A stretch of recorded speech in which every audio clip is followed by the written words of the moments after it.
Hello everyone. तो कैसे हैं आप सब? आई होप आप सब ठीक होंगे। तो जैसा कि आप लोग जानते हैं, कल हमारा फिज़िक्स का पेपर होने वाला है, जिसमें मैंने ऑलरेडी आप लोगों के लिए एक वीडियो अपलोड किया है, जिसमें मैंने आप लोगों को सारे क्वेश्चंस बता दिए हैं कि गेस में हमारे पास कौन से क्वेश्चंस आ सकते हैं। ठीक है, आज मैं थोड़ा सा आप लोगों को मैंने वहाँ पर एक चीज़ को मिस किया, वो था हमारा MCQs। तो काफ़ी बच्चों के कॉल्स आ रहे थे कि सर इम्पॉर्टेंट MCQs आप बता दें, हर एक यूनिट में हमारे कौन से होंगे। तो उन वाले MCQs को मैं आपके सामने आज डिस्कस करूंगा। और उसके बाद दूसरी जो बात है हमारे पास कि पैटर्न ऑफ पेपर क्या रहता है, ठीक है ना। यानी कि जो हमारा फिजिक्स का पेपर है, ठीक है ना, जो हमारा फिजिक्स का पेपर है, तो फिजिक्स के पेपर में आप लोग देखेंगे कि हमारे जो टोटल मार्क्स हैं, ठीक है ना, जो हमारे टोटल मार्क्स हैं वो कितने रहते हैं? वो रहते हैं हमारे पास 70। ठीक है, टोटल मार्क्स हमारे पास कितने रहते हैं? 70। तो 70 मार्क्स को डिस्ट्रीब्यूट किया जाता है 4 कैटेगरीज में। एक तो हमारे पास आ जाता है सेक्शन ए, ठीक है ना, सेक्शन ए। उसके बाद हमारे पास सेक्शन बी, उसके बाद हमारे पास सेक्शन सी और सेक्शन डी, ठीक है ना, सेक्शन सी और हमारा सेक्शन डी। ठीक है, ये 4 सेक्शंस हमारे पास सेक्शंस आते हैं, ठीक है ना, ये 4, यानी कि section A, section B, section C और सेक्शन डी। अब अगर इसमें हम लोग ए की बात करें, ठीक है ना, सेक्शन ए की अगर हम लोग बात करें तो कौन से क्वेश्चंस हमारे आते हैं? देखिए, सेक्शन ए में हमारे पास टोटल में 10 क्वेश्चंस आते हैं, ठीक है, 10 क्वेश्चंस आते हैं। हर एक क्वेश्चन का 1 मार्क्स होता है, यानी कि 1 मार्क्स हर एक क्वेश्चन का है। तो 10 क्वेश्चंस का हमारे पास कितना हो जाएगा? 10 क्वेश्चंस का हमारे पास 10 मार्क्स हो जाएगा। ठीक है, उसके बाद सेक्शन बी में हमारे पास टोटल 9 क्वेश्चंस आते हैं, 9 क्वेश्चंस। हर एक क्वेश्चन के हमारे पास 2 मार्क्स, ठीक है ना, 2 मार्क्स ईच हर एक क्वेश्चन के लिए। और टोटल में हमारे पास आ जाएंगे यहाँ से 18 मार्क्स। ठीक है, उसके बाद सेक्शन सी की अगर हम बात करें तो यहाँ से हमारे पास 9 क्वेश्चंस आते हैं, हर एक क्वेश्चन का 3 मार्क्स होता है, ठीक है ना, हर एक क्वेश्चन का 3 मार्क्स होता है। और टोटल में हमारे पास 9 क्वेश्चंस के लिए हो जाएगा 27 मार्क्स। और इसी तरह से सेक्शन डी की बात करें तो यहाँ पर टोटल आपके 3 क्वेश्चंस रहते हैं। ठीक है, एक्चुअल में हमारे 6 क्वेश्चंस रहते हैं, लेकिन हर एक क्वेश्चन का आर पार्ट रहता है, तो 3 क्वेश्चंस आप लोगों को करने हैं। तो हर एक क्वेश्चन का 5 मार्क्स रहेगा इस वाले सेक्शन में, और 5 मार्क्स के हिसाब से 3 क्वेश्चंस के मार्क्स हो जाएंगे हमारे पास 15। ठीक है, तो अगर इन मार्क्स का हम लोग एडिशन कर दें तो हमारे पास टोटल कितने आ जाएंगे? 70 मार्क्स। ठीक है ना, 70 मार्क्स। तो इसमें अगर आप लोग देखें, मैंने जो वीडियो पहले ही अपलोड किया है, उस वाले वीडियो में मैंने ये वाले 3 पार्ट्स को कवर किया है, तो इसीलिए मैंने वहां पर बताया था 60 आप लोग मार्क्स को गेन कर सकते हैं वहां से, गेस्ट पेपर से। ठीक है, इसके बाद जो हमारे ये वाले 10 रहते हैं, ठीक है, तो इन 10 वाले मार्क्स को मैं आज डिस्कस करूंगा आप लोगों के साथ। ठीक है ना, तो आपका टाइम वेस्ट ना करते हुए हम लोग सीधा MCQs पर आते हैं। तो अब हम लोग यूनिट फर्स्ट से जो हमारे MCQs हैं उसके बारे में बात कर लेते हैं। तो सबसे पहला MCQ है हमारे पास, यानी कि इलेक्ट्रोस्टैटिक्स की बात अगर हम लोग करें, ठीक है, तो इसमें हमारा फर्स्ट MCQ क्या है? In comparison with the electrostatic force between 2 electrons. यानी कि जब भी हम लोग बात करते हैं इलेक्ट्रोस्टैटिक फोर्स बिटवीन 2 इलेक्ट्रॉन्स के बारे में, तो उसका कंपैरिजन अगर हम लोग 2 प्रोटॉन्स के बारे में करें, ठीक है ना, 2 प्रोटॉन्स के बारे में करें, तो वो क्या होगा? क्या वो ग्रेटर होगा, स्मॉलर होगा, 0 होगा या सेम रहेगा? तो ऑलरेडी आप लोग जानते हैं वही हमारे पास इलेक्ट्रॉन्स के दरमियान में होता है, और वही क्या होगा? प्रोटॉन्स के दरमियान में। तो इसका ऑप्शन डी आ जाएगा हमारे पास करेक्ट ऑप्शन। ठीक है, इसके बाद हम लोग बात कर लेते हैं सेकंड वाले पार्ट की। तो सेकंड वाले पार्ट में हमारे पास क्या है? सेकंड वाले पार्ट में हमें क्या बताया गया है? तो सेकंड वाले पार्ट में बताया गया है the position of a charge, ठीक है ना, the position of a charge inside, किसके इनसाइड है? Inside the closing surface is changed in such a way that the total charge remains constant, then the total normal flux through the enclosing surface is। तो अब यहाँ से देख सकते हैं आप लोग, हमारे पास क्या है गिवन में? गिवन में हमारे पास की जो पोजीशन है किसकी, जो हमारे पास charge inside the enclosing surface, ठीक है ना। एक चार्ज है हमारे पास, यानी कि एक क्लोज सरफेस में is change in such a way the total charge remains constant, यानी कि जो पोजीशन है उस वाले चार्ज की वो हम लोगों ने चेंज की है, लेकिन चार्ज जो है वो रहता है कांस्टेंट। तो जो हमारे पास नॉर्मल इलेक्ट्रिक फ्लक्स होगा, ठीक है ना, उस वाले इनक्लोजिंग सरफेस के लिए, तो वो क्या हो जाएगा। तो ऑप्शन अगर हम लोग देखें यहाँ से, तो हमारे पास लिखा है इंक्रीज, दूसरा है डिक्रीज, तीसरा है हमारे पास चेंजेस, तो fourth one is remains unchange. तो हमारा आंसर जो आ जाएगा इसमें दैट इज फोर्थ वन, यानी कि वो क्या रहेगा हमारा, वो रहेगा अनचेंज। ठीक है, अब हम लोग बात कर लेते हैं थर्ड वाले को एमसीक्यू के बारे में।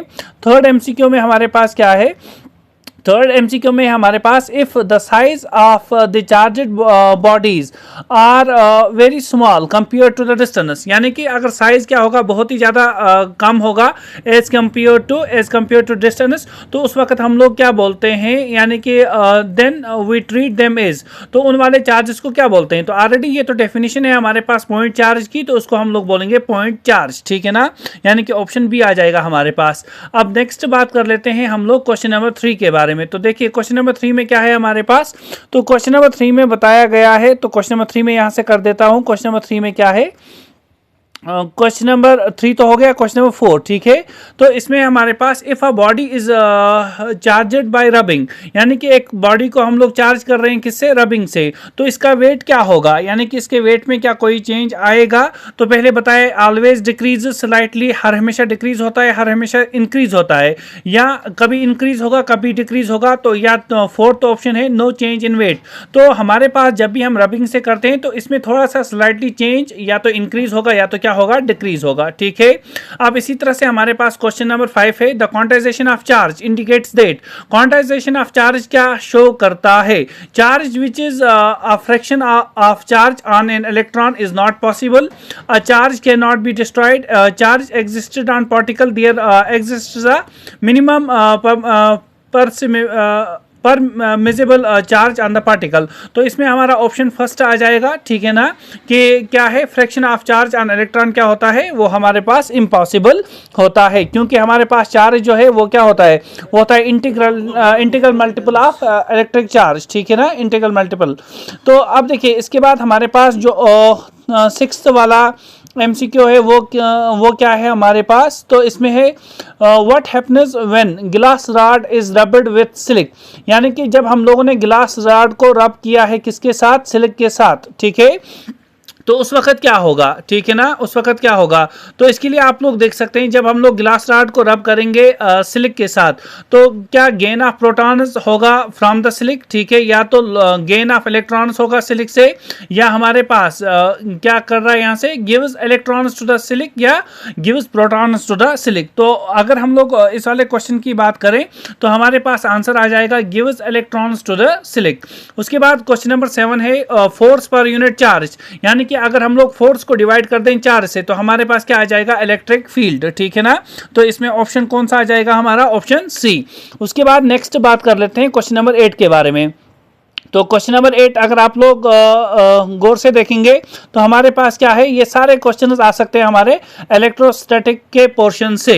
तो क्वेश्चन नंबर 8 में हमारे पास है an electric dipole is placed in uniform electric field, यानी कि इलेक्ट्रिक डाइपोल को हम लोगों ने प्लेस किया है यूनिफॉर्म इलेक्ट्रिक फील्ड में। The net electric force on the dipole, तो डाइपोल पर नेट इलेक्ट्रिक फोर्स कितना होगा, ठीक है ना।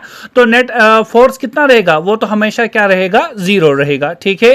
क्वेश्चन नंबर 9 की बात करें तो इसमें क्या बताया गया है, dash dash gives information on electric field direction and nature of the charge. तो कौन देता है हमारे पास ये सारी इंफॉर्मेशन, ठीक है ना। तो क्वेश्चन नंबर 9 में हमारे पास क्या है, पहला ऑप्शन है electric potential, electric flux, electric field और इलेक्ट्रिक करंट। तो हमारे पास आंसर क्या आ जाएगा, इलेक्ट्रिक फील्ड हमारे पास ये सारी इंफॉर्मेशन देता है, यानी कि स्ट्रेंथ के बारे में बात करता है, डायरेक्शन के बारे में बात करता है और नेचर ऑफ चार्ज के बारे में बात करता है, ठीक है।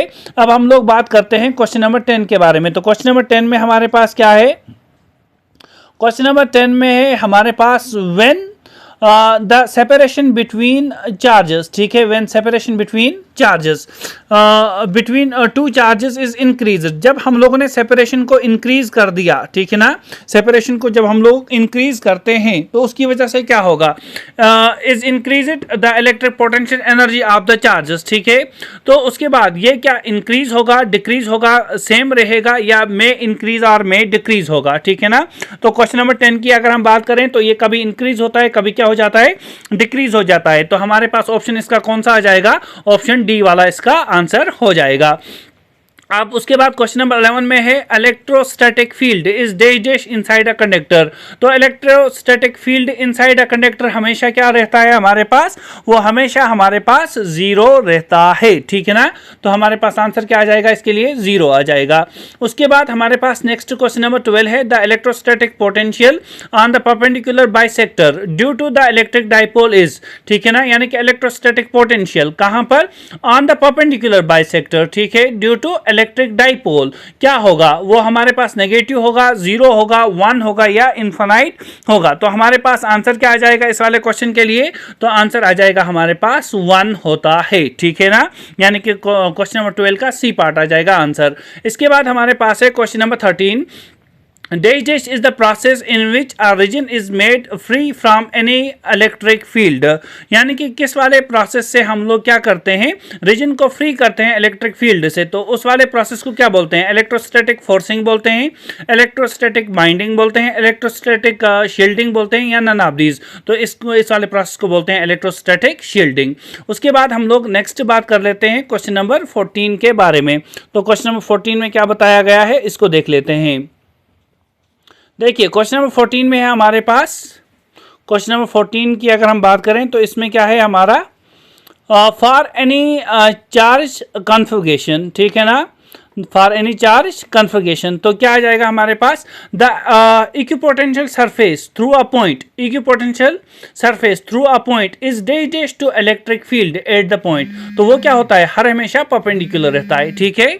उसके बाद हमारे पास क्वेश्चन नंबर 15 है how to increase the capacity of parallel plate capacitor, यानी कि पैरेलल प्लेट कैपेसिटर की अगर हम लोग बात करें तो उसकी कैपेसिटी को हम लोग कैसे इंक्रीज कर सकते हैं। तो अगर उनका एरिया ऑफ क्रॉस सेक्शन बढ़ा दें तो वो इंक्रीज हो जाएगा, तो ये हमारे पास आंसर आ जाएगा, क्योंकि अगर हम लोग डिक्रीज करेंगे ये तो ये हमारे पास आंसर नहीं आएगा, क्योंकि उससे हमारे पास यानी कि क्या हो जाएगा, जो पैरेलल प्लेट कैपेसिटर्स हैं और उनकी कैपेसिटी डिक्रीज हो जाएगी अगर हम लोग डिक्रीज क्या करेंगे, एरिया ऑफ द प्लेट्स। उसके बाद question number 16 the work done by the external force in bringing the charge Q from infinity to point is called is, यानी कि जब हम लोग वर्क डन कर रहे हैं कहाँ कब, जब हम लोग एक एक्सटर्नल फोर्स, ठीक है ना, ला रहे हैं जिसकी वजह से हम लोग एक चार्ज को, ठीक है ना, एक चार्ज को कहाँ पर ला रहे हैं, इन्फिनिटी से किसी एक पॉइंट पर, ठीक है ना।